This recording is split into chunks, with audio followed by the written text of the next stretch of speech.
What's up, beautiful people? This episode of the podcast is sponsored by Born to Rise. Born to Rise is an incredible foundation that offers a platform for regular people to share their heartfelt stories of how they overcame hardships and traumas. Born to Rise hosts annual events with guest speakers from around the world to come here in Montreal and talk. They are planning to expand across Canada. For more information, visit borntorise.net and stay connected with such a powerful cause. There's a big Born to Rise event coming up in the next few months in Montreal. If you're around the area, check out borntorise.net, get your tickets, and come and see what this event is all about. Are you tired of wearing the same old boring clothes? Don't you want clothes that represent something that you're passionate about, or just something that makes you and your friends laugh? Then go check out stylishremix.shop. They have super awesome t-shirts, hoodies, socks, and pillows with funny puns, movie references, and cute avocados to brighten up your wardrobe and make your style unique. Use the code name Chimps10 and save 10% off any and all purchases. I just checked out their catalog and I really like one of them specifically. It's a picture of like a dog paw and it says the Dog Father. So if anyone knows the Godfather reference, I mean, everyone knows the Godfather reference. So you can be the Dog Father if you order your Dog Father shirt today with the code name Chimps10 and you'll save 10% off your Dog Father shirt. Welcome to Curious Chimps Podcast. I'm your co-host Nathaniel Pearl. And I'm Sam Sheva. And welcome. We here at Curious Chimps are law-abiding citizens. We do not endorse anything illegal. And anything we discuss is for entertainment and not information purposes. We are not experts, and nor do we claim to be. So please, consult doctors, do your research, read the label, and for the love of all that is holy, be safe. All right, let's talk about drugs. Curious Chimps.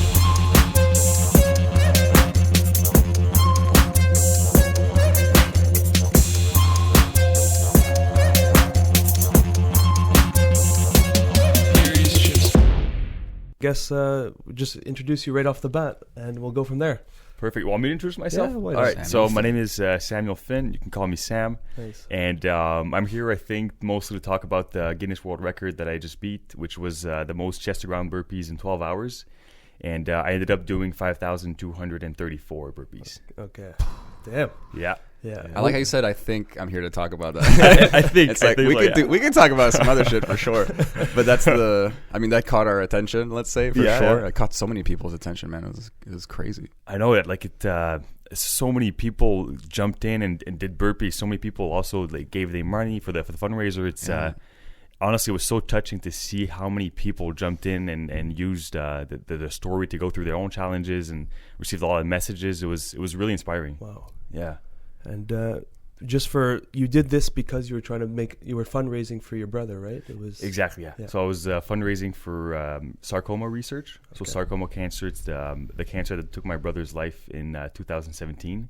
Okay. And he was only 27 years old. Wow. So it's a pretty rare form of cancer, and it mostly attacks children. I think the average is like 13 years old, and it's very aggressive. So that's why the funds are scarce, because it's rare and it's super aggressive. And I definitely wanted to bring visibility to the cause, raise funds, and also raise awareness for my brother's story. Wow. Yeah. Wow. And how much did you raise for that?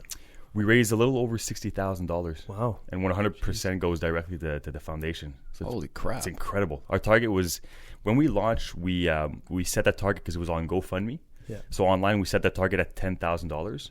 But our actual target was $20,000. We wanted to gain momentum and say, we beat our target quickly, so that would gain a lot of momentum quickly. And we reached $10,000, I think, in like 10 hours. Then we increased it to $20,000, and we reached $20,000, I think, in like 5 or 6 days. Holy and it just kept going and going. And it went to $60,000. Yeah. Wow. Yeah. So I'm sure there's going to be listeners that have donated, and thank you guys. That's incredible, man. Thank you from the bottom of my heart. Honestly, it's holy shit. I was amazed by how many people gave of their money, gave of their time. Like, a lot of people did burpees as well. They challenged their friends, they challenged their communities, and it was so touching. Wow. So touching. I saw some videos online. People just came in and were doing it with you. Yeah. Like during the record attempt, there's one guy. I started at 7 a.m. and there's one guy who came in at like 7:10, and nobody knew him. He just went straight in front of me, started doing burpees, and I was like, man, this guy's following me. Like, he's doing burpee for burpee with me, and it's pretty fast paced. Yeah. And I was like, how's he going to stay? Like, how's he going to keep following me like that? Like, he's for sure going to burn himself out. And sure enough, he kept going, I think, for like 2 or 3 hours. And it got to a point where he couldn't even do burpees anymore, but he would just lay flat on the ground and just get back up. Then lay flat on the ground and get back up. Wow. And it was so inspiring. And I think there was a TVA that did an interview with him. Okay. And they were like, well, do you know Sam? Do you know the family? And he was like, no. I just saw the video on Facebook yesterday, and it was so inspiring that I wanted to do some burpees today. Fuck yeah. Yeah. We need people like that. Like, I agree. Those are awesome people, you know? Yeah. When I did the marathon, every time I hit a corner, there was just like crowds of people that were just intensely cheering you on. And like some were so into it, like, come on, you got it, man. Keep going. And like, it gives you fuel. It's incredible. It pushes you more. I know. It's the craziest thing. And I don't know how to explain it. It's like they're transferring energy to you, you know? Totally. Yeah. And I didn't know it either until that record attempt. Wow. Like when people were there, it gives you so much energy. It's like it's impossible to stop. You just want to keep going for them. Yeah. It's That's crazy. And did you get to talk to him after? No, not even. I don't even know who he is still to this day. That's Reach out cool. If you're listening. Yes, please do, and thank you so much. Honestly, you inspired me. It was crazy. And he got to the point where he there was a doctor there to make sure that basically I don't die. Yeah, fair enough. And move. Yeah. And it got to a point where he was like, I don't feel good at all. And the doctor went over to see him, and he was dizzy, he was cold, and so he had to lay down. And like he wasn't even drinking, he wasn't eating. He was just like, I'm just gonna go all out and do as many burpees as I can. Jeez. Yeah. Man, that must have psyched you out a little at the beginning. Like, who the fuck is this guy? Yeah. Like, he's just like, let's go, bro. Fucking and doing it. He I'm was doing intense. Like I was like, Jesus, who is this guy? Because you must have prepped like crazy, right? I think I saw some clips also where you had like a weighted vest. Yeah. So you were like really pushing yourself to make sure you kill it. Exactly. When you attempt the... Yeah. The challenge honestly was staying healthy during training, because I had some previous injuries, and obviously it's incredibly repetitive for the movement. You just keep doing burpees and burpees, so it gets pretty hard on your joints. Yeah. So the challenge was making sure that I was well conditioned, but not to the point where I was injured. So the training was intense, but it wasn't that long. Like you look at triathletes, they train for like 12 to like 25 or even 30 hours a week. Yeah. For me, my training was like 7 to 10 hours a week tops. Okay. Again, just to make sure that I was healthy. But yeah, there was a lot of training. I did 49,500 burpees in 4 months to beat the world record. Shit. Yeah. Wow. I'm so glad you counted them. That's insane. Oh, I did. Yeah. Every workout, I came back home, I had an Excel sheet, and I just entered the amount that I did. Yeah. I wanted to see how many I was going to do in the prep. It was like it's about the number in a sense, right? So you were like tracking yourself. It seems like it was really smart. It sounds like a fighter, you know, like they don't want to burn themselves out for the fight. Yeah. So it's like like you need to be warm, but there's this kind of like instant prep before, so that you know you can accomplish it, but you're not killing yourself either. Absolutely, yeah. Yeah, fighters have their fight camps, and same thing, they want to be as conditioned as possible, but they have to come in healthy, and exactly. Sometimes you see fighters, they have to cancel the fight just because they got injured, they were pushing too hard in training. So that's really a challenging component. And when I signed up for the record, I just thought I'm going to go all out. Like I'm just going to do as many burpees as I can during training, because what the heck, I'm attempting a burpee record, so I might as well do burpees. Yeah. And so I went from doing no burpees to 3,000 burpees on my first week. And I fell sick right away. I got the zona. And then, yeah, you could get that as a kid, I think. And then mostly when you get older, when your immune system is low, you can catch it again. Or I'm not too familiar with it, but I got that. It's what was the symptoms like? It's like a rash, basically. Okay. Yeah. It attacks your nerves, so it's pretty painful. So I had that. I had to take 2 weeks off. Then I started training again. I got sick again. Then I got a back injury. And I was like, okay, I'm doing something wrong here. I can't just do burpees. Yeah. And so that's when I reached out to a trainer, and Alex Doré, and he took care of all my planning for 4 months. And we went about it a lot smarter than when it was just me doing burpees. So I guess your mentality before you went to the trainer was just like do like 300 a day or 400 a day and just keep going and then progressively load it? Exactly. Yeah. It was like, I'm just going to put a weighted vest on and just go hard. Just go all out. And the trainer has like a structure. So what was the structure like when he incorporated it? Well, it was mostly strengthening during the week. And then on Saturdays, we had volume days. Okay. So that ranged between 2 hours to 4 hours of burpees. So that's where really we did long sessions of burpees. But during the week, it was shorter, it was intense, and a lot of strengthening as well. Because it was hard on my elbows, it was hard on my behind my legs, my hamstrings. Yeah, the hamstrings, and so that we had a lot of strengthening to do the shoulders as well. Because when you're doing the burpees for Guinness, when you're at the bottom of the movement, you have to bring your arms all the way out, kind of like you're forming a cross on the ground. I saw that. It's like a letter T, right? Yeah, exactly. Yeah, okay. Yeah, like a letter T. And the reason for that is they want to make sure that your chest is actually on the ground. Okay. Because I could be wearing a shirt that's loose, and if I just go touch the ground, they have no way of really knowing it if I actually touch the ground. So that's how they're measuring it. Exactly, yeah. And that gets pretty hard on the shoulders. So we had a lot of strengthening to do during the week, and then on Saturdays, we went for long sessions. Wow. So you get the motion down, you get the cardio that you need, all that stuff, but you're making sure there's this physio aspect and your joints are protected. Exactly, yeah. Did you work with therapists, like massage therapists and all that kind of stuff? Yeah, Or, so I had a massage therapist, I saw a physiotherapist, and an osteo as well. Okay, Yeah. nice. Wow. Yeah, and they were extremely generous with their time as well. All of them just said, you know what, we're gonna see you for free because we love the cause and we want to help you on your journey. Because obviously the journey got pretty expensive. Yeah. And I was just blown away by everybody who joined me on this amazing journey. Wow. Yeah. That's really nice to hear. Yeah. I mean, I know it hit you right at home. You know, like it was a tragedy. It was like this. It's like the way I interpret it. Correct me if I'm wrong, but there's an awareness that you brought to it, you know, so you felt like you could do something for your brother, for other people who are suffering, you know, but it's like you got to express your grief a little bit also, you know? Yeah.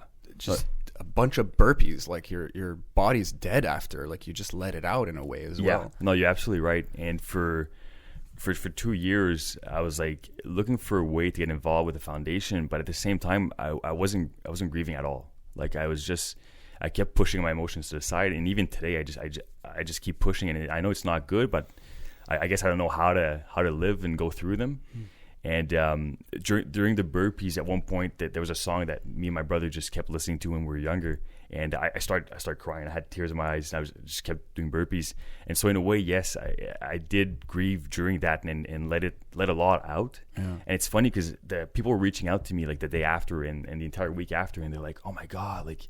You're the only guy in the world who did this. You must be on this cloud. You must it must be amazing. And I was just like, not at all. like the next day I was like almost depressed. I was hungover almost. Yeah. But it's like, I don't know if I was looking for a connection with my brother, or I don't know if it's the grief during the burpees, but the next day I was just like, screw this record. Like it means nothing to me. Yeah. Everything around it, however, that part like is That's absolutely amazing. Yeah.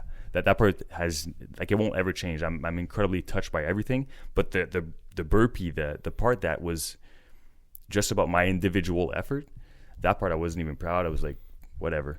Wow. So that was weird.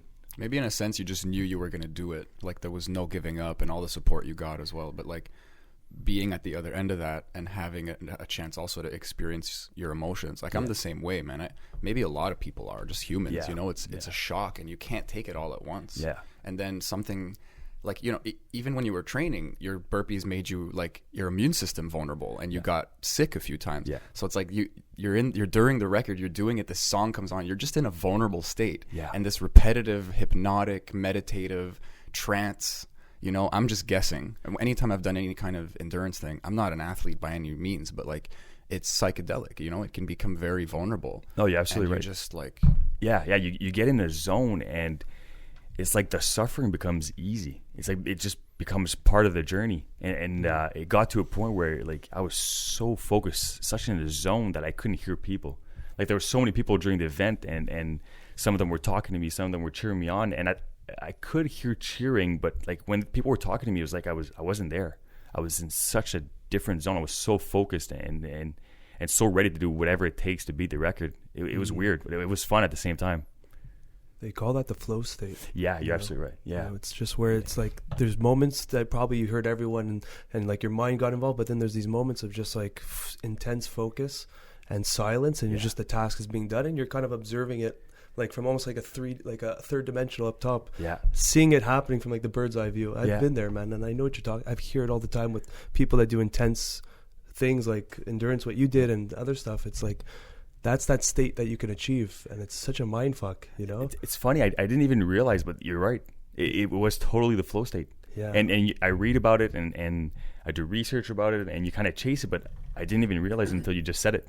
I was totally in a flow state. Yeah. Totally. Like, were you still responding to people when they were talking to you? At the beginning, yes. Okay. Towards the end, no. And my last break, yeah, I was just like, I can't hear you right now. I just need to focus. And my last break of 10 minutes was like when there was 3 hours and 10 minutes left, and I just fell to the ground. Like I was dead. And I think I had done 4,000 burpees, or in the beginning of the 4,000s, and wow. I was just dead. I was shaking because I was cold. I was in the hypothermia, and the doctor was trying to talk to me. I couldn't hear anything. Like there was like 8 people around me. Just I was like laying, and they were just looking at me and talking to me. I was just like, what the heck's going on? And then after the 10 minutes, I was just like, just get out of here. I have to start. And they were like, no, take your time. I was just like, I can't do this. I can't talk. Were you like? I was shaking. I was like, what's going on? And as soon as I started doing burpees again, though, it got better. But as soon as I stopped, like my body was like, I can't handle this. Started being cold, started shaking. So I was like, I had to keep moving. How the fuck did you get back up, man? Like you hit that wall, like when they talk about marathons. Yeah. Like you. I mean, I'm sure you hit a bunch of walls, but like that was a big one, maybe the last one. Yeah, honestly, it was just I was conditioned to ignore how I felt. Okay. Like and I realized this actually after the record attempt. For years, I've conditioned myself to completely ignore how my body feels. Like if I wake up and I'm tired, that doesn't matter. I have stuff to do, and let's go. Let's just get up. And nice. if I have to work out, it doesn't matter if I'm tired. It doesn't matter how I feel. Let's go. And if my workout is 15 kilometers on the rower, I don't care how tired I am. I don't care if I'm hurt. I just keep going. And so for a lot of time, I've been conditioning my mind. And so during that day, when I hit walls, I was just looking at the clock. And then when, say, 10 minutes hit, and I was like, I know I have to start at 10 minutes. It wasn't even a question in my mind. I was just like, hey, get out of my way. I have to start. It's like this hip-fire discipline. Like just, okay, clock, that. This Exactly. means that. 1 + 1, 2, yeah. Exactly. Yeah. I'm not like that, man. It's the weed or something. I'm just like, I wake up, I go, fuck. Oh, man. That's why I realized that it's that.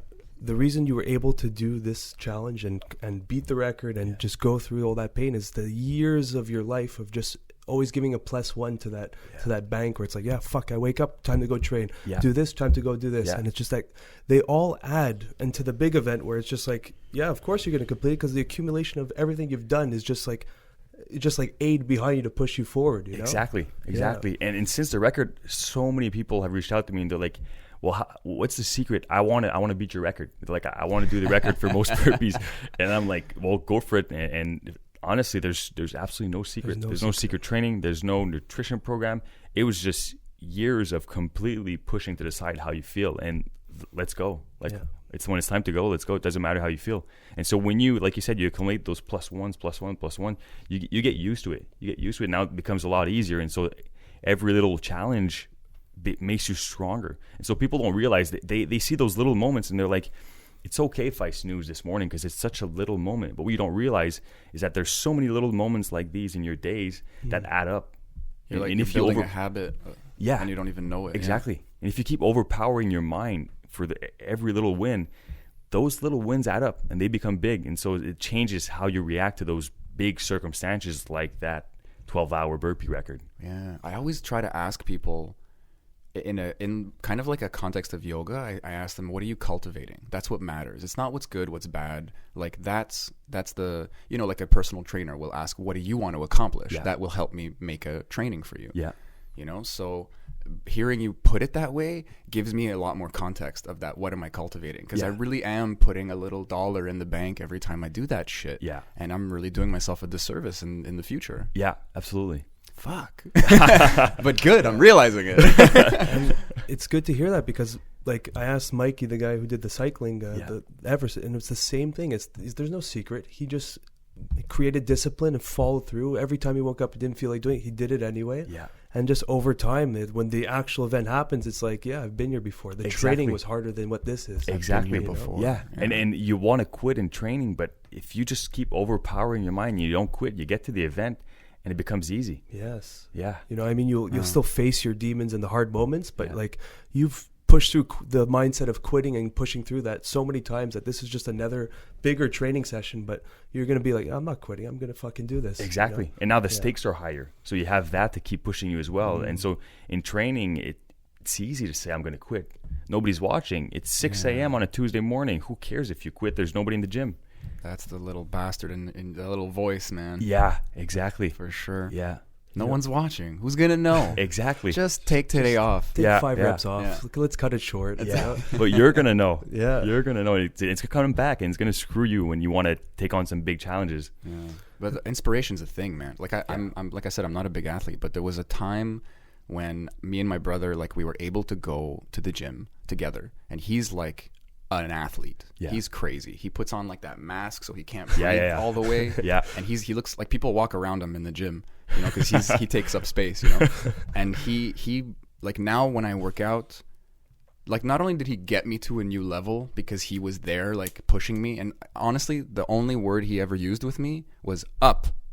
Just up. That's it. I'm like, I'm dying. I'm doing pull-ups or something, and he's just up, man. Just up. Like, I'm like, okay, fucking, let's go. Yeah. But I hear it now. Yeah. Now he's not there, and I just, there's a program in my head, you know, and it's inspiration, and I feel like you did that for a lot of people, like you're talking about. There's this aura. Yeah. You know, you did this for. Did someone do that for you, in when you were younger or something? Like, where does that voice come from? In your, I don't know. I don't know. I've always been a bit fucked up in the sense that I always wanted to chase pushing. Yeah. I always wanted to chase the hard things. Like, if there's a challenge, I want in, and I don't know why. If there's pain, like, let's go. I want in, and so I've always been like that. So it's not like for me, it wasn't necessarily in terms of inspiration. It was more in terms of looking for that darkness to show that we can do much more than what we think. Yeah. But definitely when I was in those dark moments, I used my brother's inspiration because he went through so much more pain than I ever will. And he just kept smiling and just kept going. So whenever I was in dark places, I was just like, this is nothing. This is nothing. Yeah. This is nothing. Wow. That's a powerful. I mean, like, I have a lot of points of reference in my own life where I see that I was in much more pain, and lately my life feels easy, and I just feel like it's like 10% what it used to be. So I have a bad day, but I go, and then I just suddenly put it in a new perspective. Yeah. But for someone else's pain and how they handled it to inspire you like that, that's another level. Yeah. That's like, and I mean, it's your brother also. Like, that's like, but I was just talking before we had you on, like, me and him have brothers. Yeah. We just instantly feel, like, a bunch of things, you know, like, we feel as empathy, we feel sorry, we feel like there's a fear of our own brother. Like, it just instantly becomes this, like, what if it was me or something? Yeah. And I don't know how I would express it, you know, and I'm glad you expressed it the way you did, because you brought attention to what happened to him. You shared his memory in a sense. Yeah. With so many people, and then inspired so many people, and helped the cause as well. Like, it's just, man, you turned something crazy and horrible into a lot of inspiration for a lot of people. It's really beautiful. And you know what, like, that's like I was saying earlier, like, about the record, I was kind of indifferent, but that to me, just hearing you say that, like, it touched me a lot. And I had a radio interview the week after the record, and it was unfortunately, I can't remember the radio station, but it was a radio station in Ontario, and they don't know me, they don't know my brother, and the host was like, well, Sam, I don't know you guys, but I feel like I know your brother, and he's an amazing guy. And I was just like, wow, like thank you, like that was part of the mission also of taking on this big challenge, is I wanted his story to keep on living. And so many people face hard challenges. Like, so many people reach out to me, and they face sarcoma cancer, which is the cancer that took my brother. Parents reached out to me saying, I lost my child, thank you for raising money for this terrible cancer. And like, that gives me so much energy. It's incredible. Yeah. You get what you give, man. Yeah. Like, that's amazing, honestly. Like, I feel like I would be defeated, you know? I feel like I'm sure you're like you said, you're going through it in chunks. Yeah. Maybe you're talking to somebody about it. I don't know. But fuck, man. Like, you just, I don't know. I don't want to say turned it around. I'm sure it's still a very hard thing that you're going through. 2017 is pretty recent. Yeah. But it was 3 years last week. Oh, shit. So on January 20th, 2017. And every year since, for the 3 years, I take on challenges just by myself to kind of honor his suffering and his courage. And so the first year I did burpees, and that's kind of how the challenge was born. Is that when I started taking on challenges to honor him, people around me started taking on challenges. They're like, oh, you know what? I'm going to do that as well for Seth and to honor him. And I was like, well, there's something bigger than just us here. And so that's where kind of the seed was planted. And so this year I did 100 pull-ups, 100 push-ups, and 1,000 chest to ground burpees on January 20th. Okay. And Nice. I hadn't done many burpees since the record on November 29th because I had a foot injury. Okay. And man, burpees are humbling. I don't care if I have the world record. I was like, it's suffering. Like, it was painful. it's nice to hear you say that. Yeah, no, it was painful. Like, Yeah. and those experiences are so important. I feel like when you go through humbling experiences or when you go through darkness, like you said, when you face challenges after that, it's like, this is nothing. Like, I've faced bigger challenges, so let's just keep on moving forward. So that's why I feel like it's important to take on bigger challenge, and that was a big part of the record attempt. I wanted people to challenge themselves. So people did burpees, people did like marathons. A lot of people signed up to half Ironmans. Like, it's important to challenge yourself. Oh, You don't absolutely. realize you can do a lot more than you think. It's like the quote, I've said it in previous podcasts, but you know David Goggins, have you ever followed? Yeah. He like said, like, we only operate, what was it, at 60% or 40%? It's like 40%. 40% capacity of what we're able to do. Yeah. And like, even if we think we're hitting 100% is actually death. So you never hit that 100%. Yeah.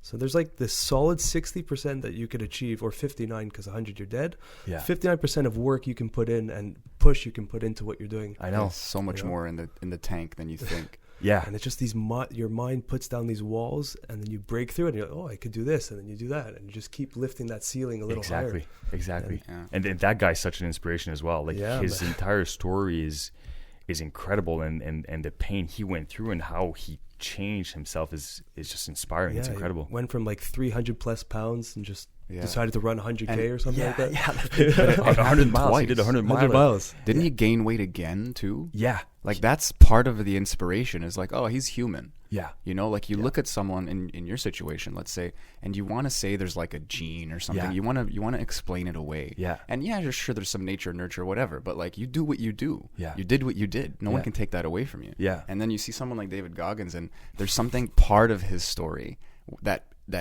puts that idea in your head. Like, he had it and lost it and got it again. Yeah. Like, fuck you, bro. Exactly. Stop looking for a gene. Just put in the work. That's it. That's his Exactly. message, basically. And like, he's a perfect example because he great. destroys that argument. Yeah. Like, no, look, this guy was a fat guy, and then he got skinny, and then fat, and then he just did all these things. you I know. Like, and he went from, like, he wasn't a runner. He was he got to the point where he was just lifting weights, and he was kind of a big muscular guy. guy, Like, he was very just a fit. bulky, yeah. Yeah. And he was pretty heavy. I think he was like 220. I'm not too sure. Something like that. Yeah. And he signed up for a 100 miler that was, I think, in like 3 or 4 days, something crazy like that. And the guy wasn't running.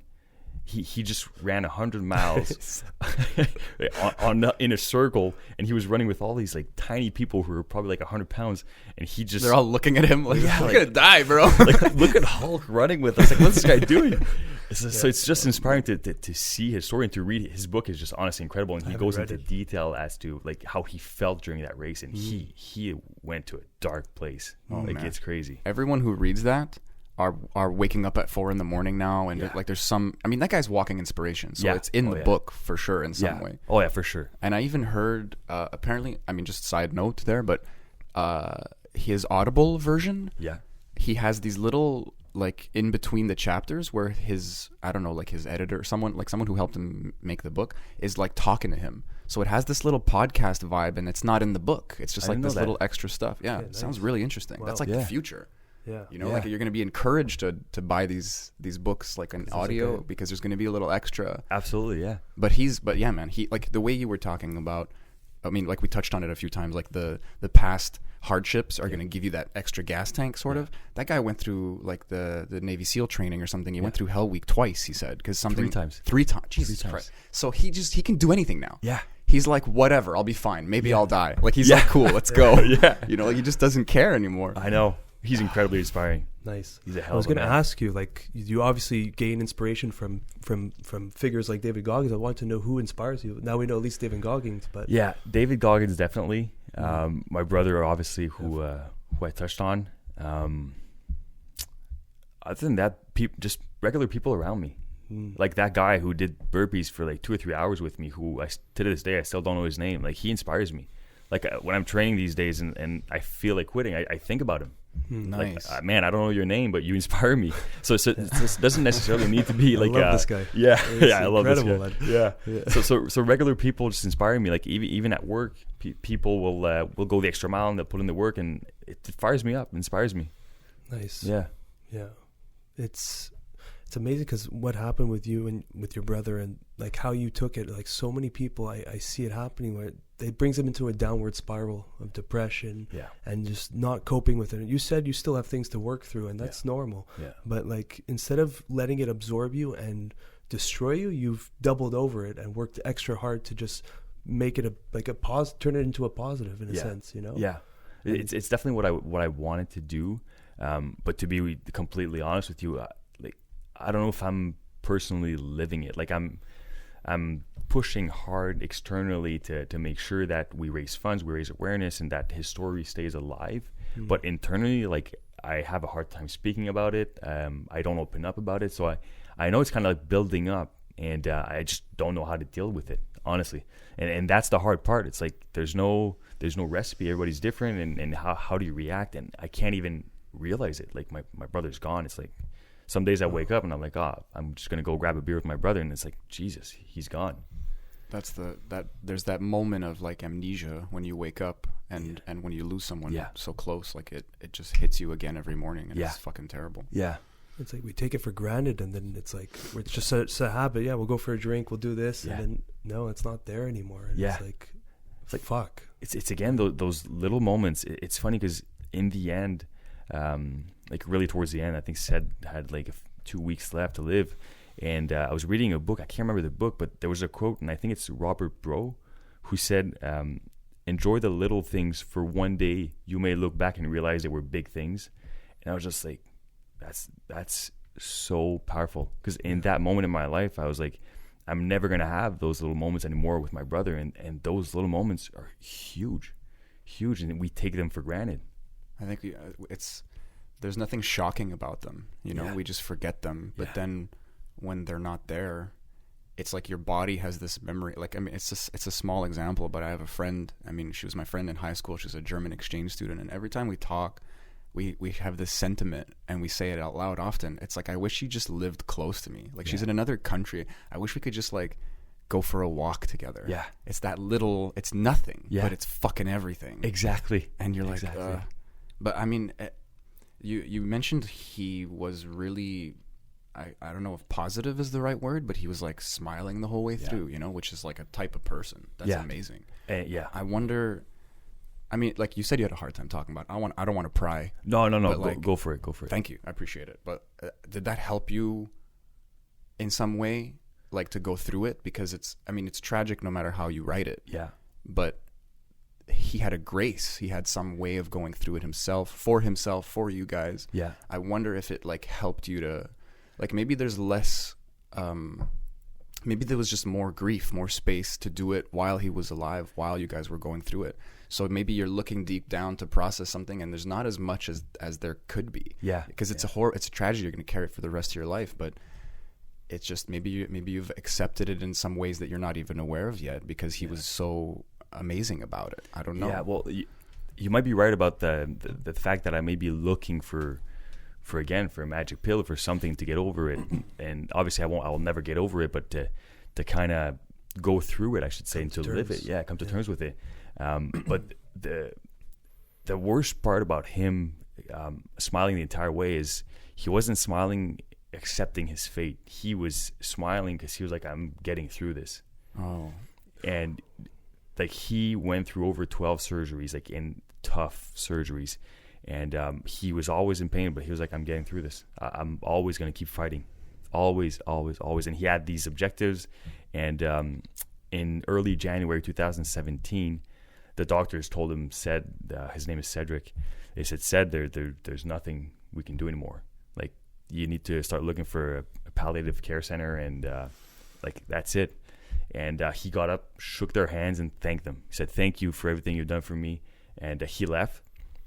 He got home, and he sent me a text message. He was like, "Hey, bro," because he knows I'm into health. Like, what should I eat? Could you build a plan for me, a diet plan, so that I can keep fighting this freaking cancer? And so he just kept fighting, and he had the cancer spread to his brain. So he had and the tumor was growing pretty fast in his brain, and he was losing control of the right side of his body. And his fiance at the time was sending me pictures of him at night. He was staring out the window, and he was lifting his arms, doing exercises. He was like, "I'm not going to give up. Like, your freaking tumor, you're not going to make me lose control of the right side of my body." He just kept fighting. And the doctor said there was nothing he could do anymore. So that breaks my heart. It was like, yeah, he was smiling, but he never expected that it would end. He was like, "I'm just going to go through it." So that's hard for me. And same thing for me as well. It's like, I looked at my brother, and I always looked up to him, and he was so strong, like, his entire life. And I was like, there's no way. There's no way he's not going to win this fight. Even to the end, I was like, there's no way. The doctor said it was over. I was like, screw that. I know my brother, he's going to get through this. And so until the very last second, we believed. And then it's like, fuck, man, we didn't have time to even talk about, like, what happens after this, because we just kept having hope till the end. And that's kind of one of the regrets. Me and my dad were talking about it. We're like, should we have talked to him about death and stuff like that? But he had so much hope. So that was hard. It's still hard to manage, you know? It's a fucking minefield. Yeah, that's insane. I mean, you can't do anything there. Yeah. It's just life. You're just like, okay, I don't know. Like, there's nothing more to add to that. Yeah. Because, I mean, now I am looking for a gene. You know? This guy sounds like a fucking, like, he was a boss. Yeah. He was like, fuck you. Yeah. Fuck you, God. Fuck you, life. Fuck you, whatever you're throwing at me. Just no. Yeah. No. And the thing is, he didn't know he had that in him either. Like, it's when you're put into these situations, the David Goggins thing, the 40%, you realize I'm capable of much more. Like he was an athlete. He was successful professionally. He had a beautiful fiance. He had just built his dream house. Like, he had everything going for him. So he could have been like, fuck me, my life's over. I have cancer. Like, all these good things are over it. He was like, just no. I'm even more motivated than ever now. Wow, that's incredible. Yeah. Fuck, that's inspirational. Yeah. God, I feel like I could jump over a fucking building right now. Like, it's horrible and tragic, but to hear that in that moment, that someone can be that way, is mind bending. Yeah. Like, it's another world for me. Yeah. It changes me. It's crazy. I'm just realizing, like, he died physically, but, like, that energy that you're talking about is carrying through you and through what you're telling everyone. And look what it's doing to us. It's like we're getting motivated from his story. So in a sense, that fight in him is living on forever because that's what you've created at this from what happened, and you're sharing the story. And it's like, that energy is still here. Like, it's going to motivate someone just hearing that. You know? Well, that moves me. That moves me. Yeah, man. Yeah. And it's like, physically he's gone, but that warrior spirit it's fucking alive. Yeah. Oh, for sure. And when you think about that, when you're going through your hard times, you realize, what the heck am I doing complaining? Like, this is nothing. There's nothing to complain about. Yeah. Like, I think you just gave me, like, a nice tool to have into my reservoir when I'm pushing into something. Like, I have this whole other avenue of thought process. I'm like, wow. At the last breath he was fighting. Yeah. What the fuck what's my excuse? Exactly. You know? Yeah. What's my excuse? Yeah. Literally, you can't justify anything now. I know. And it's why people were like, keep messaging me like, how the heck did you do it? It was like, well, this is easy compared to that. Like, I just kept bringing that to the front of my mind. And I was like, well, this is nothing. Let's just keep going. I keep thinking about how, like, you have this way of ignoring your physical body, and it brings you this kind of success and this ability to push yourself. But there's this weird irony that in those moments when you're doing like 5,000 fucking burpees, you suddenly become very emotionally aware. Yeah. And there's something clean about that. Something like it's like the system repairs itself in some strange way, even though you're like literally destroying your body. Anyway, I don't know. It's just a thought. It's a good thought.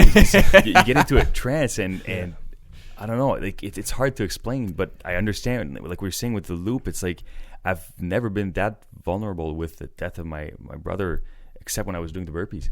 Like never. And it's weird. It's like I don't know how to explain it. I was just there with him. I feel like.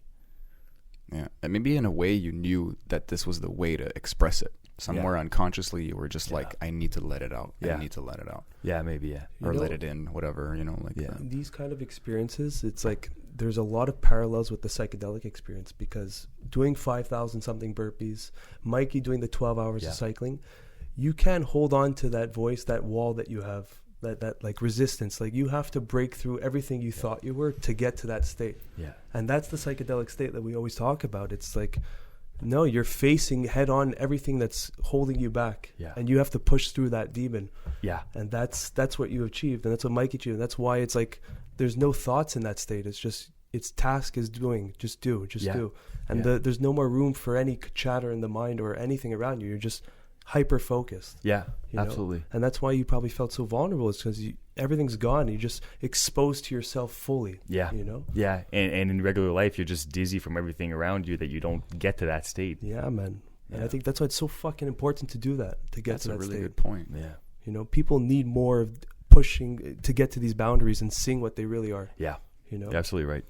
That's why I think there's so much misery, is because that is held back. They're holding themselves back from their true potential. For sure. And it doesn't have to be go do 5,000 burpees to achieve it. Do your thing, but do it fully. Yeah. And that's what I keep telling people. Like, you don't have to break a world record to face your demons and to keep moving forward and get better and find out what you're made of. Like, it's different for everybody. Like, for you, if it's 10 push-ups, like do 10 push-ups. If it's 100 push-ups, just 100 burpees. Like, it's different for everybody. Just find a limit for yourself and push, keep pushing. Yeah. And it could be unrelated to fitness too. It can be fucking do that song, sing that song, or build that business you've always dreamed about, or write that fucking book, or like anything. Yeah, No, you're absolutely right. We set those limits, and it accumulates those. Okay, I'll do it next time. It accumulates in every aspect of your life, not just fitness, not just this, everything. Yeah. And it's like you could literally, for you, with the discipline that you've attained and created, you in theory could do anything. Like, if you wanted to write a book, you can probably figure out a way, because you have that formula, but you found it through fitness. Yeah, exactly. For me, that's why I feel like everything comes back to fitness, because I feel like it's such an easy tool, because you don't have to look for a specific answer. You just have to put in the work, and period. That's it. So it's a tool to just leverage the rest of your life. Exactly. To me, at least, that's how I use it. It's in mathematics. You create a formula. It has to go by addition. Yeah. It won't work in subtraction. Yeah. So you have that formula, and then you're like, okay, this is figured out. I've reached the result I'm looking for. I can apply this formula to every aspect. Exactly. But subtraction's like part of it, though, because you just said, like, there's no one ever has time to just be like alone with themselves for that long. Yeah. So you're there for hours and hours and hours, and that's part of it. Yeah. There is this little meditative aspect. There's so much benefit. There's not a lot of opportunities to do that in this world, like there's just so much buzz. Yeah. And it's your own stuff sometimes, or it's just habit. It's Facebook, scroll. It's podcasts. Yeah. I mean, at least these are like a long thought out, like there's heart in it. That's why we love doing this, because it's a real captured moment, but it is still just a little addiction feed, a little next. But it adds value. At least to me, podcasts, they add so much value, because you can. I find mentors. Like, I listen to podcasts and I find mentors, like, without even speaking to the people who are the hosts or the interviewees. And so you can really, really learn a lot by listening to podcasts. But there's so much toxic and like social media and notifications and all that. And so you never really have any time for yourself. Like you said, like, we need that subtraction. You need time to figure out who you are. And it's hard nowadays. Yeah, it's hard. It's fucking hard now. Yeah. There's so much stimulus, so many noises coming from everywhere. Yeah, it's crazy. We have to adapt a little bit. That's a good point. Like, like a mentor, you picture like an individual, like a personal relationship, and they give you direct tips, but it's like you're finding, again, inspiration from people who are willing to give it on the internet. Yeah. There's a lot on the internet. It's a big old mirror, and there's a lot of crap because there's a lot of crap in us, but Yeah. there's so much good. Oh, right. There's so much, especially lately. I feel like the new generation is like, what the fuck are you guys doing? Like, let's just make each other feel good. Yeah. You know, like there was that girl from Stranger Things who went on Facebook and she's like, start sharing purple hearts everywhere. Start being positive. Yeah. Just doesn't matter how good or bad or whatever. Just encourage. And like, she's this, I don't know how old she is, but like, fuck, man, I wasn't that intelligent emotionally when I was that young, you know? Same. I don't know. Yeah. It's something. Yeah. But I mean, I obviously feel the same way because I was so inspired by podcasts that we started one. Yeah. And I'm fucking loving it. It's like therapy for me. I just get to sit and talk about some real fucking shit. Yeah. And I find, I was telling Sammy, this is like conversation in like a public setting with like a group of friends. Yeah.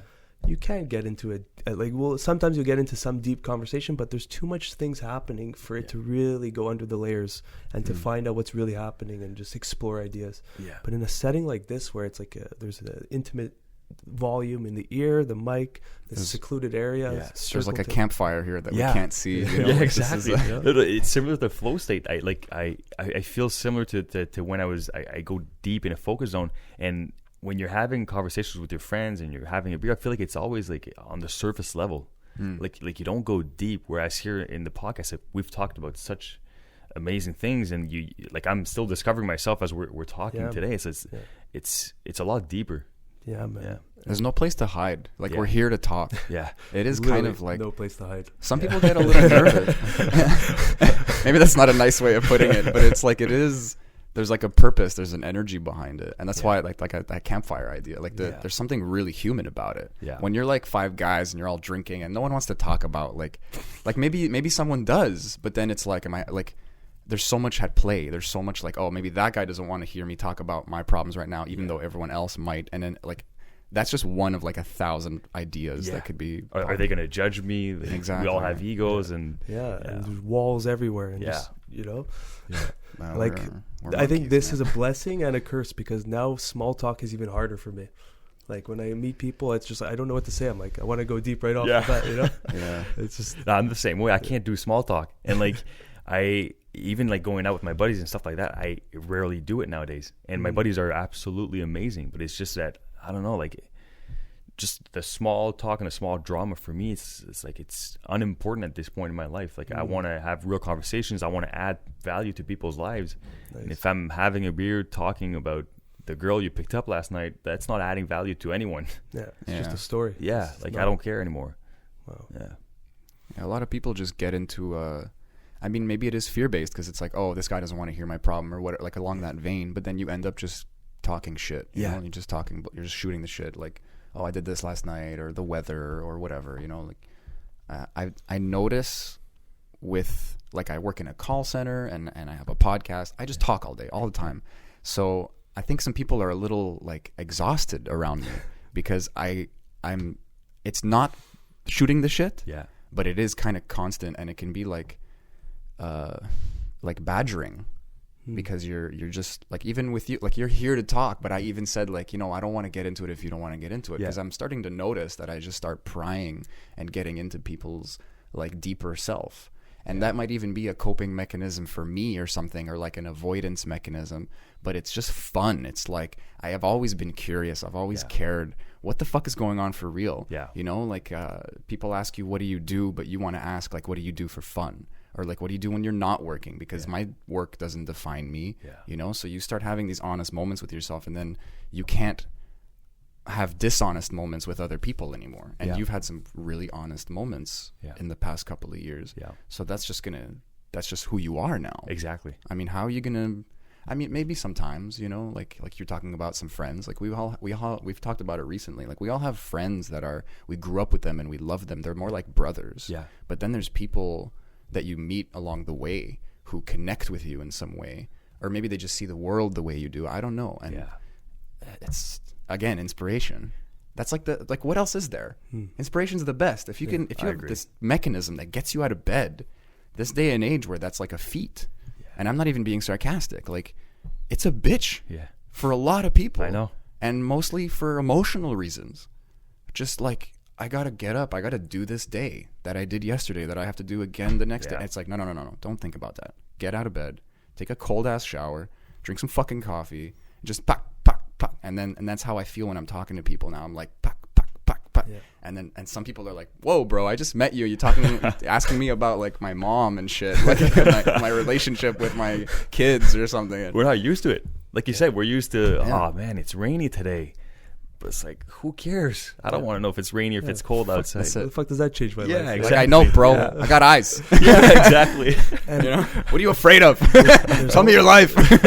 There's also a big thing is I think people are also afraid of silence. Yeah. You know, and maybe it's the silence. It's like, I should be saying something. I should this is weird. Okay, say just filler. Oh, it's cold. It's raining out. Yeah. It's emptiness. But the silence is beautiful because that might arise some actually deeper thoughts in a social setting. Yeah, you know. But it's very hard for people. I agree, and I use that as a tool in my business when I do interviews or when I'm in a business negotiation. Silence is my favorite tool. Because people hate it, they're uncomfortable, and so they automatically want to fill the silence. And so when you're interviewing a potential hire, that person knows what you want to hear. And so when you ask specific questions, they're like, "I have my answers ready for you." But when you just keep it silent after that, they're like, "Holy shit, I have to just keep going." And then they improvise it. They actually tell you the truth because they're so uncomfortable. Breaks the pattern. Yeah. And so I use silence as my number one tool whenever I'm interviewing someone or whenever I'm negotiating. Always. Nice. Yeah. It's the silence will pull it out, man. Yeah, I'm gonna be using that too. Yeah. I feel like I do it by accident a lot because, like I said, I talk a lot in my life. So then I just have these moments that are very conscious. Sometimes they're not, but I just suddenly don't feel like talking, and then everyone's looking at me like, "What's wrong with Sammy? He's so quiet." And it's like, guys, I don't shut up. You know, like count your blessings, you know, like you guys talk, I'll listen for once, you know, and there's something so restorative about it and so regenerative. And then it's meditation. It's literally like you're sitting with yourself. I'm sure you experienced it in many ways because it's there on the mat with the weights, with the burpees, with everything you do physically.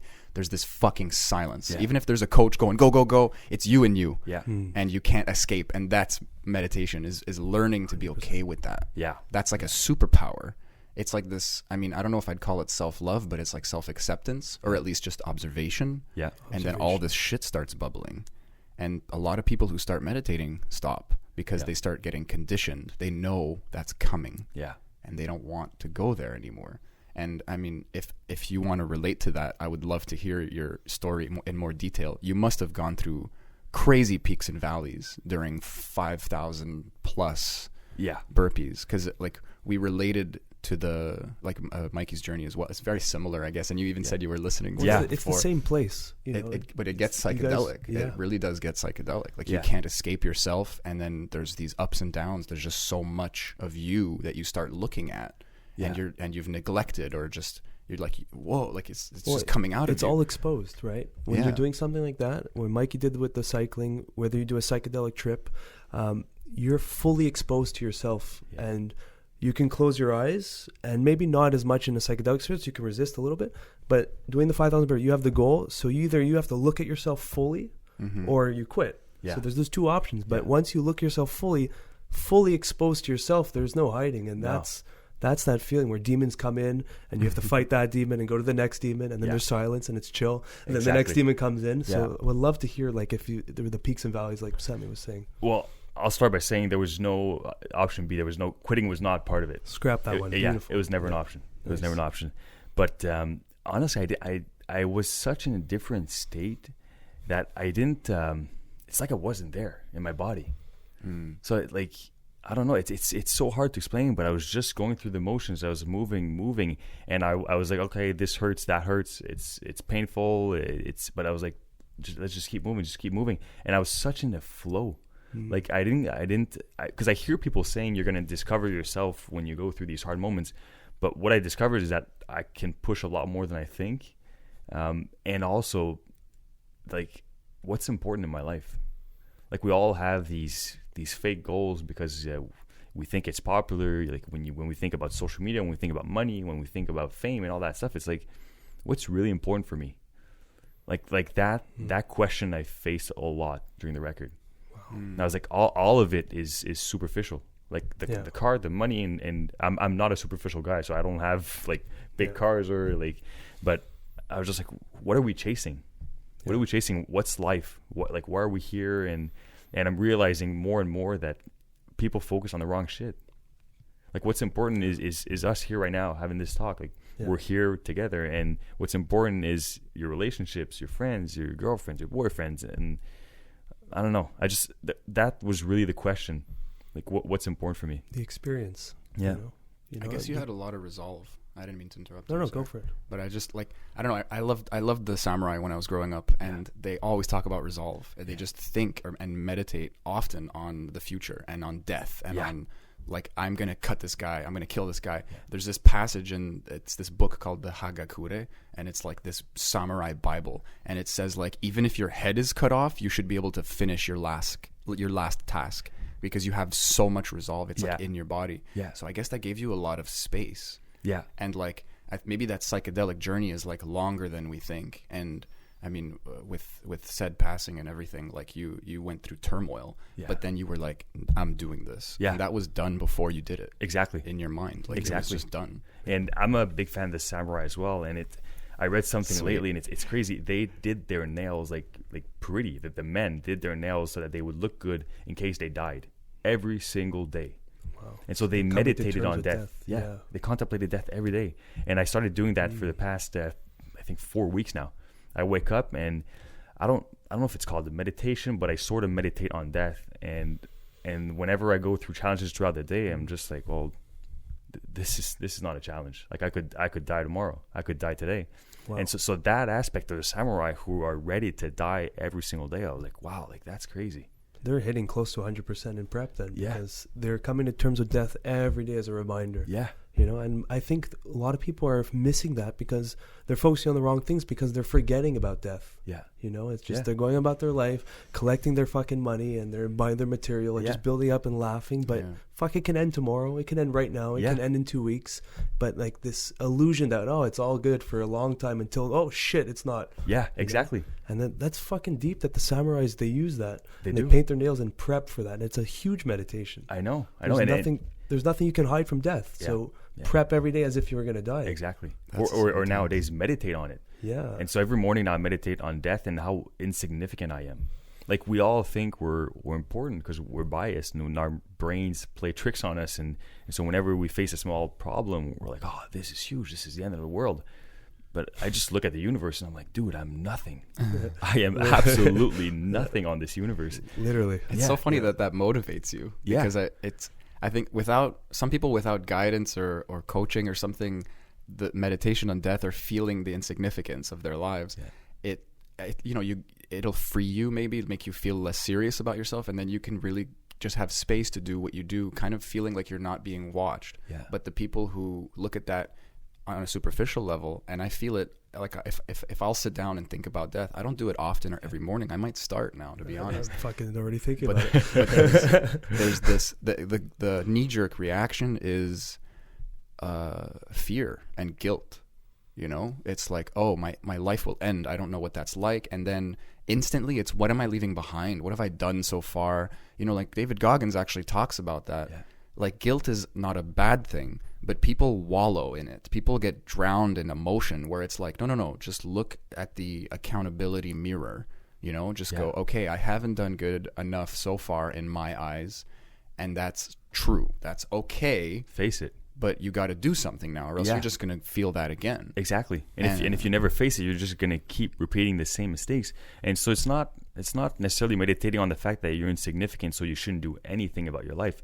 But it's realizing that when somebody cuts you off in traffic, like, who cares? Doesn't mean shit. Yeah, who cares? It's like these small problems that, at least personally, like, there's some small problems in my life that I always, like, I feel impatient and I get frustrated. And I'm like, why the heck am I frustrated? Like this is nothing, but it's using that to not get frustrated, not get banged up on these small issues. But it doesn't mean that you shouldn't try to add value while you're here, because you can be significant to other people today. Yes. Yeah. But realizing the bigger scheme of things, when you're facing difficulties, like those difficulties are nothing compared to the universe. So that's how I try to use it. It's the bigger picture is liberating. Yeah. Like what are the actual things you can affect? Tend to the part of the garden you can touch. It's like a quote from Jack Kornfield, like some Buddhist teacher. And I love that guy, but that stuck with me because it's like, it's sad at first. Like I was just talking about, like you have to let go of the things you can't control. Yeah.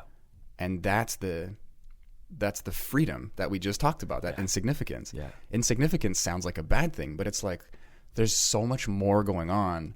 Why would I focus on all this? There's so much, like it feels bigger, it feels more important, but the truth is I can't play with that. I can't affect that. Yeah. So why am I like, in that world, I'm treating myself as an ant and there's like fucking gods, but I can shift the perspective and be the god of my life, or just, you could like flat out just describe it like, I am a human. I'm here on this earth. I am going to carve a path on this planet, whether I do it consciously or not. Yeah. And I don't know when my fucking last day is going to be. Yeah. And that's all like a recipe for motivation. Yeah. Now the perspective exists. Now my left brain is kind of making sense of it. And it's like, you can get up and want to do stuff. What is that expression? Think globally, act locally. Yeah. I heard that recently on a podcast. Yeah. And that's an old one. It is. And think big, act small. Yeah. Perfect. Yeah. Like perfect. Yeah. That's just, yeah. It's almost playful. It's like, you're insignificant in this experience. Like you're gonna pass, and everything about you is going to go away. And it's almost playful to the point like, okay, I know that I'm insignificant. I know I'm going to come to death. So let's have fun and see how far I can go in each aspect of my life. Yeah. That's what the mantra can do. It's like, okay, I have limited time here. Well, let's try to see if I can hit those burpees or if I can do this. Yeah. And it's like you're just setting little bars for yourself with that mantra that it's insignificant. So let's fucking do our best. Exactly. And how can I add value? Yeah. Like use it to focus on the right aspects of life, and the right aspects aren't material. Add value to people. Be nice to people. Hold the door to someone. Say thank you. Say please. Like be nice to other people. Try to have an impact on their lives. Yes. Yeah. So I actually learned that at my job. I mean, like we're on a call. It's customer service, and then my coaches or trainers, they're going to say add value to the call, and every person ever who's walked through those doors who doesn't know what to do yet, they think they're talking about money. Like, how can you save the customer money, blah, blah, blah. But then they start teaching you, like, no, you can empower them. You can just acknowledge their emotions. Yeah. You start learning how to control the call, and you learn a lot about how humans respond and how you can affect them. And then you can't help but start playing with that in your day-to-day life. And then suddenly, like, you're getting more out of your family life, more out of your friends, more out of your encounter with strangers. Yeah. It's a lot. Yeah, it's sure. Everything. Yeah, because all the extra thought is like, it's someone else's garden. Yeah, yeah. Like you're letting all your shit die, and you're bitching about the stuff you can't control. Like, tend to the garden, man. It's right in front of you, and it's empowering. It is, and it's hard. It's hard, and that's why you need a consistent practice or consistent focus, because it's so easy to go back to your old habits and get frustrated for things you can't control. It's hard. Like I'm saying I meditate on it, but I've been doing that for only four weeks, and I've been trying to improve on not letting stuff I can't control impact my life. I've been working on that for like 5 years, and I'm still terrible at it. Yeah. Like, I'm still terrible at it. Practice. Yeah. Yeah, that's a tough practice. Yeah, it is. But someone like you, anyone who's into fitness, they have a clear understanding that repetition breeds success. Yeah. So, the last 4 weeks, like you're saying, you probably did that every fucking morning, like clockwork. Morning. Yeah. And you are seeing the effect already. Yeah. It's just a month. I know. A month passes by like that. I know. But every day a little bit, even if it's 5 minutes. Someone wants to do, I mean, no offense to your record, but someone wants to do like 5,000 burpees in one shot. That's not how you get in shape. No. That's how you break a fucking record. Yeah. But what is your body going to retain out of that? Other than, like, did you get injured actually? I did, You said you hurt your foot. Yeah, I'm just totally changing the subject. No worries. Yeah, no, I did. Actually, after like 2 hours, I couldn't feel my feet. And during training, I was wearing shoes that were a bit rigid. And so it was very helpful, because when you throw your feet back, obviously your toes always bend. But the shoes that I was wearing were kind of absorbing some of the shock. But I changed shoes like last minute. And I have zero experience in endurance events, but that's the worst thing you can do is change your gear before the event. Were they brand new shoes too? They were brand new, and they were like super light. So I was like, oh, cool, I'm gonna be like really light. And but I could like bend the shoes like any way I wanted. Yeah. And so you had no support. No support at all. Okay. And so after 2 hours, I was like, my feet are hurting like real bad. And so after that, obviously I just kept going, and then my elbow started to hurt like real bad because I got injured during training because it's hard on the elbows. You're always like landing on your shock. Yeah, exactly. There's always shock. And then I started forgetting about my feet. And then it was my neck, then it was my other elbow, then it was my shoulders. I was in my entire body got hurt to a point. But every time a new injury appeared, I was like, oh, that's good because the old one won't hurt as much because I'm going to start thinking about the new one. So I was like, okay, let's bring on some new injuries. But the only one that lasted was the foot. My left foot, that I didn't know what was wrong with it, but it healed after like a month. And my toes were completely black for like a month and a half. Black. Oh, wow. Black. Is it from lack of circulation or what was going on there? Well, it was just like the impact bruise. for like Okay, 5,000. All the blood vessels were destroyed or something. Yeah, it was like completely bruised. But I, to a point, I couldn't feel them, and there was no blood circulating to my extremities. And the last break, the 10-minute break at when I was like 4,000 burpees, there was like 3 hours and 10 minutes left, and I was just laying flat on the ground. And the doctor was trying to poke my finger to take my blood. There was no blood coming out. No blood. And like I couldn't feel my arms, I couldn't feel my feet. Like, and I was like, what the You're heck's probably going on? white, right? Like, Oh, I was like white. I was swollen. I was oh my god. yeah, it was terrible. But then the doctor told me after, she was like, I wasn't worried. It's just that your body was kind of protecting your organs, so the blood was focused on your organs and on your big muscles, like your legs and stuff like that. Yeah. Yeah, the body has a weird way. Once it's like in like that overdrive, it's just going to protect and fuck the arms, fuck your extremities. Exactly. I just need the organs to survive. Yeah. We're here because we adapted. Yeah. We're the adaptive organism. I mean, everything is in a sense, like a dog will get calluses eventually, like skin just work. But like we're like the apex of that. Yeah. Your body's like, your brain will kick in and go, oh, okay, you need this blood here. And then like, okay, fuck the toes. Yeah. Fuck the arms. It just starts playing with all the switches, But what's crazy is like that happened, like black toes and whatever, but that's still probably like 80 or 75% of your actual capacity. Yeah, I know. You didn't die. You're not dead. I was at 100%. That's for sure. That's just so crazy. Yeah.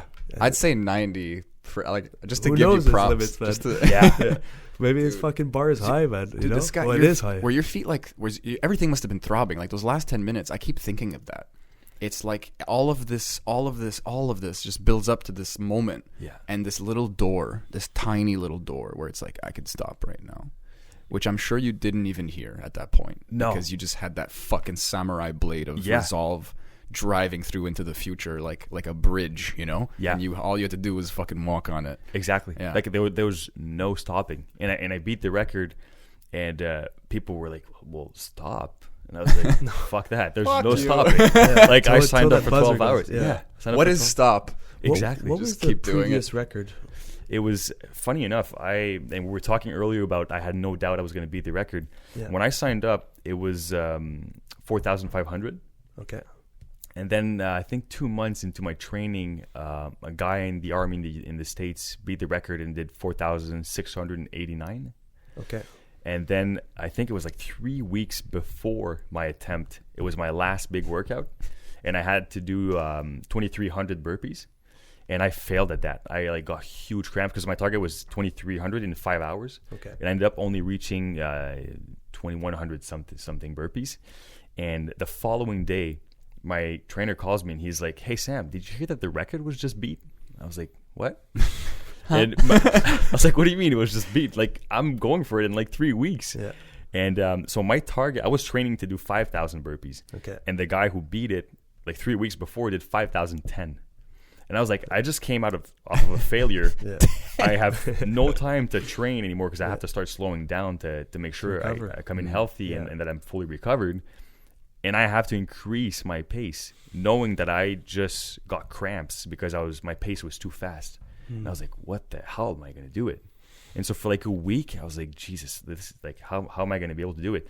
And then the week of the event, there was not a single doubt in my mind. I don't know how. Like, and you think about it, I trained for 5,000 burpees. Yeah. So it's just a matter of my mind that said, you know what? It's not 5,000. It's I was aiming for 5,300. So it's not mathematical. It's not training. It's not nutrition. It's just my mind who said, well, now we need to do more than 5,000. Yeah. Yeah. Mind over matter. Like, Yeah. Now, crazy. this mechanism of just task go, no thinking twice, just no plan B, just do it. Was that something you've built, or were you always like that as far back as you can remember? I've always been like that. Yeah. Growing up, I played hockey and I wanted to play in the NHL. Okay. My dad played professional hockey. Okay. So I always wanted to follow in his footsteps. And I remember I was like 8 years old going to practice, and I would tell my dad, drop me off like 2 kilometers away from home, and I'm going to run home. He was like, you just came out of practice. Nice. Like, why are you going to run? Like, all the other kids are just excited to play. I was like, no, I'm on a mission. Exactly. Yeah. I'm going to be better than those other Yeah, kids. exactly. I'm on a mission. And so from a very young age, I've always been like super disciplined. And when I have something in my mind, like, I'll chase it with whatever I have. And it doesn't matter if I reach it or not. I'm just going to give everything I have every single time. Is there like a mechanism of comparison there? Like, I just joked about it, but like the other kids weren't doing that. So you're like, I got an edge on them. Or was it just push yourself? Like, I know I got more in the gas tank. Like, dad dropped me off. That's a good question, honestly. I'm very competitive. Very, very competitive. So I definitely use that. I don't know if I was doing it at that time to compete against the other kids or just to improve. I think I was doing it mostly to improve, but when it comes like game time, I hate losing. Like, I can't lose. Whatever it is, if it's a small game we're playing, like, I hate losing. I want to win. And so I'm very competitive, but during training, I believe, again, I was 8 years old, I believe I was doing it just to improve myself. Yeah. How old are you now? I'm 28. Okay. Yeah. Man, 20 years ago. Yeah, I know. That's crazy. Time flies. That's the fucking plus ones that made you do this burpees. Man. Exactly. That kid, that getting out the 2 kilometers and running home. Yeah. You And I know? didn't realize it until after the event. I was like, it's all these small moments. Yeah. Yeah. Maybe in a way you're just competitive with yourself. Like, it's both. Yeah. In a way you're just, because I don't see myself that way. It doesn't compute in my brain. But there's a lot of people I meet that they're like, you know, we all hear it. We've all seen the quote on Facebook somewhere where it's like, just be better than you were yesterday or something like that. Yeah. I guess maybe you actually feel that way. Like, you're like, fuck that guy. Fuck me yesterday. He thinks he's so cool. I'm going to run 3 kilometers, whatever. Like, you're just literally trying to one up yourself for some reason. I don't know. There's definitely some power in that. But at the same time, I feel like nowadays kids are growing up and it's like all you have to do is be better than yourself. And it's okay if you lose. And that mentality I have a hard time with. Like, it's not okay to think you can lose and so who cares? Like, for me, having a winning mindset is extremely important. And the thing that most people don't realize is that you don't have to have a loser for you to win. Like, I beat the world record, but to me that's not important. The guy who's going to beat me next, and by the way, there's somebody is going to beat me next. He's going to do it for a fundraiser. Like, he's going to win, but I'm still going to win. So it's like you have to find something that you can compete with. If it's yourself, fine. But I just feel like some people are just way better than I am today. So if I chase who I am today, why not chase the guy who's like a year ahead of me or 2 years ahead of me? Yeah. So that I always want to chase people that are much better than I am. I feel like David Goggins touched on that a little bit also. I mean, again, relating back to the self, because I like this yogic idea of like bringing it back to the breath, because you carry it with you all the time. Yeah. So what about putting yourself in the future and seeing what can I accomplish? Yeah. And then like David Goggins talked about that, you know, it's like he doesn't want to leave anything behind. He doesn't want to leave anything on the table. Yeah. And he talked about this crazy kind of like vision where he's like, he imagines that he dies and he goes to heaven and he's reading this book of his life, and it's all this stuff that he didn't do, you know, like did the Hell Week 3 times, ran all these marathons in a month and inspired all these people. And he's like, this wasn't me. I didn't do this. And this whatever angel explains, like, this is who you could have been. Yeah. And that scared the shit out of him. Yeah. So whatever this vision was, like, he pops back into reality and he goes like, I can't let that happen. You know, and there's this quote that fucking haunts me. I think it was Leonardo da Vinci. But right before he died, apparently he said, I have insulted God by how little work I've done. Wow.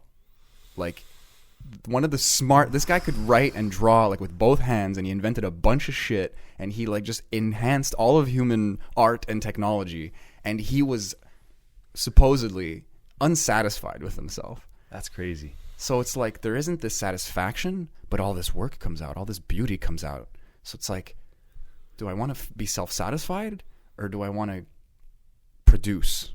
Well, I think you need to chase more all the time. And you look at people who achieve the most in the world, and it's like they're never satisfied. They're never satisfied. They always chase more. And obviously, like there's the argument that that's bad because you need to be happy and you need to be satisfied with what you've accomplished. But it depends where your goal is. If you want to be the best in the world at something, that comes with some negative aspects. You have to give up something. Yeah, you have to give up something. And like for me, beating the world record, like I gave up a lot. Like during training, I gave up a lot. And so people just see the beauty of it, but that obsession, that mindset has its downsides as well. Yeah. And it's definitely not healthy either. Like doing 5,000 burpees, like I can guarantee you there's nothing healthy about that. Damage done. Yeah, absolutely. Yeah. It's funny because I was showing my girlfriend last night this. Oh man, I forgot. There's a motivational guy. He's a black dude. He's like super. He's in every motivational video. I forgot his name though. Maybe you know. Like he just screams when he talks, and you listen. Like Eric Thomas. Eric Thomas. Yeah.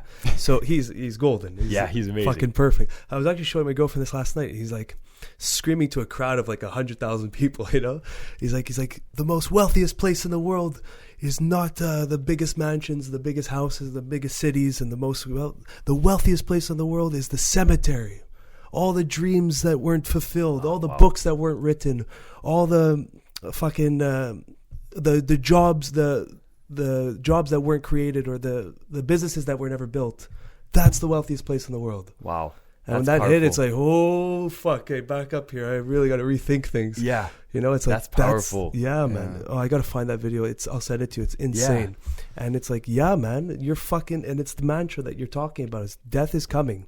And when you reach that door, are you going to look back like David Goggins through the book and be like, oh, wow, I did it? Or I could have fucking been all this. I could have said this to this person. I could have done this and took that chance and that risk and really made something or affected this person. Or are you going to look back and be like, I should have done this. I should, you know? And that must be the worst. That's Looking the worst. Saying, and Leonardo DiCaprio, Da Vinci, him too. I hope he doesn't. But that feeling was probably like the biggest heartbreak of all.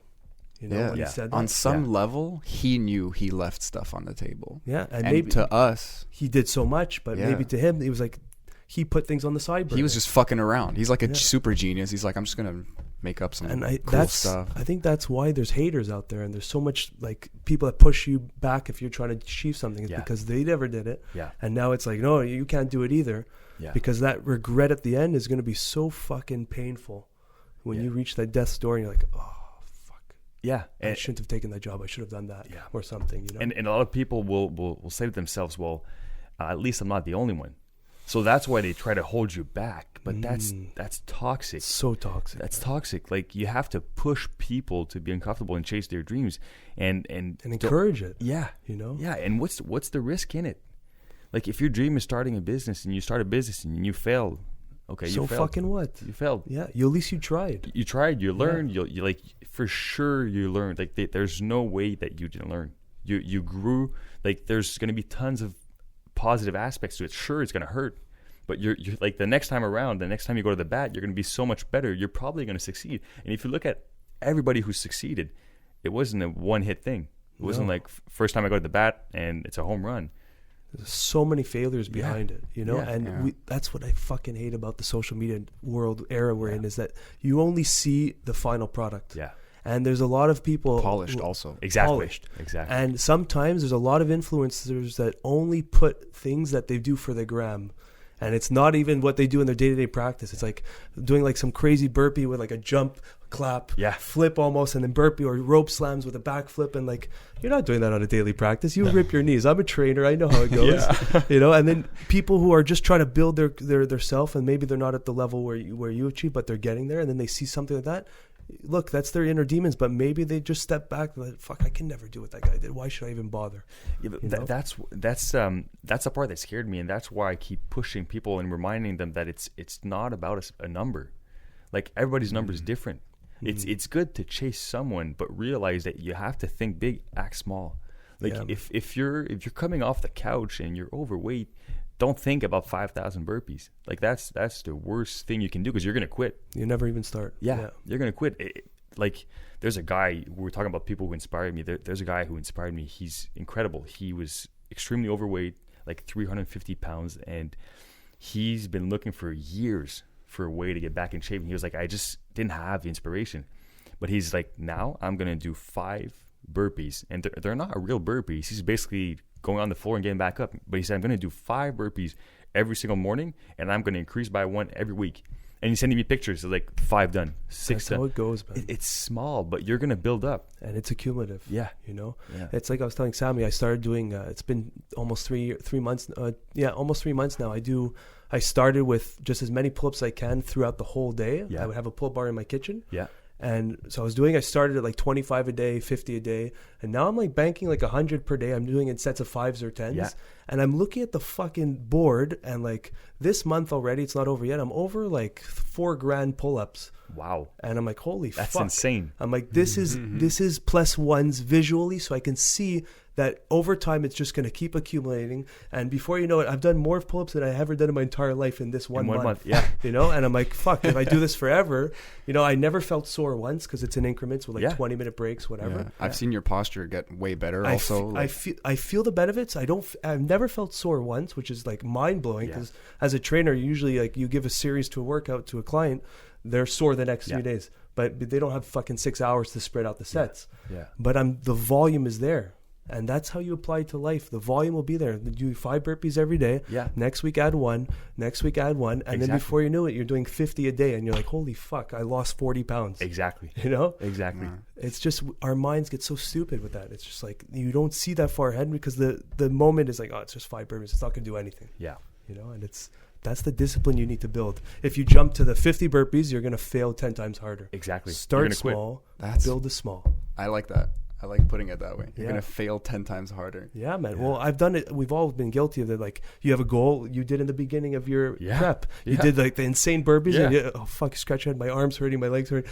Maybe I should get a trainer and have some structure to this. I was like, this is dumb. I'm not doing it the right way. And that's why people get discouraged, is because they don't have guidance in the beginning. You try to jump out of the hole instead of climbing. Look, some people, they can pull it off. It's a very small number of people, but it won't last over time, because they'll do that for other things and then it'll fail, and then it's just like, fuck. But if you have a strong foundation, start small, think big, right? And then you grow from there.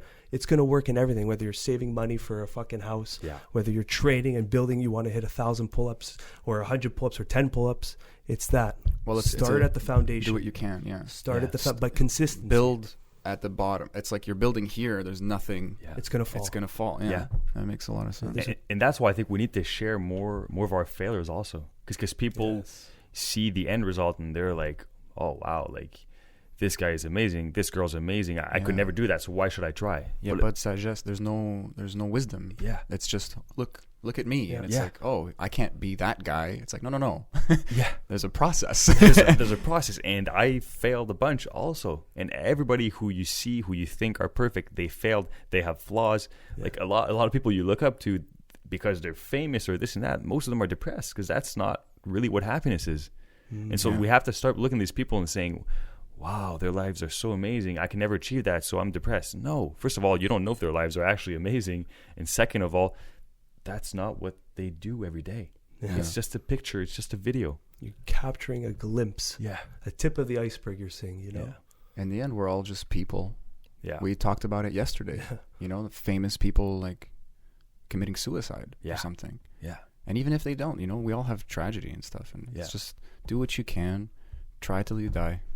And fucking be playful in that boundary that you know you're going to die. Go for that extra thing. Try it out. Yeah. See what happens. Yeah. You know? And help people along the way. Fuck yeah. That's what it's all about. Yeah. Elevating your circle. Yeah. You know, stories like what you did, man. This is my favorite podcast. I'll be honest with you, brother. I appreciate it, man. Thank you. I'm having so much fun. This is like, I would love to have you back on anytime. I'd love to be just back. ran out of time. Yeah. That's amazing. But dude, like, I really think like this podcast is growing, and I really think that this story and you coming on will really help people, man. I truly believe it. I really appreciate that, man. You guys are amazing. This was a lot of fun. Thank you, man. Well, really appreciate it. we're just a venue for people who are doing some crazy ass shit, man. It's inspiring, and we just want to like repeat that signal, like a Wi-Fi booster. Yeah, and that's the way we could help the world. It would be fucking awesome, man. Oh, for sure. For sure, bro. That's amazing. If you have, is the foundation still going on? Is it people can still donate at any time? So we stopped the donations, okay, but we're gonna reopen them. I don't know exactly when, and I want to do something collective this year. Okay. So it's not necessarily an individual record, although there may be some people who try records, but I want to make sure that we challenge ourselves collectively as a team. Yeah. And also there's going to be a fundraiser with that as well. Is there anywhere where people can stay in touch with this and follow you and see what's going on? Yeah, on Instagram Sam_. I'm not that active, as you can see. It's Sam _Finn FINN_. FINN. Yeah, exactly. I'll put a link too at the bottom of the video. And yeah, awesome, brother. Thanks for coming on. Well, thank you guys. It was awesome. Yeah, amazing, thank you, man. Thank you. Really appreciate it. All right. On that note, love you all. Yeah. Stay curious. Wow, dude. That was fun. That was fun, man. Dude, that flew the fuck by. Dude, how long was it? An hour and a half. What? No, it wasn't. It's an hour and a half, man. We're 12 o'clock right now. Yeah. Jesus. Yeah. No, we could have done that for another hour, man. I wish we could.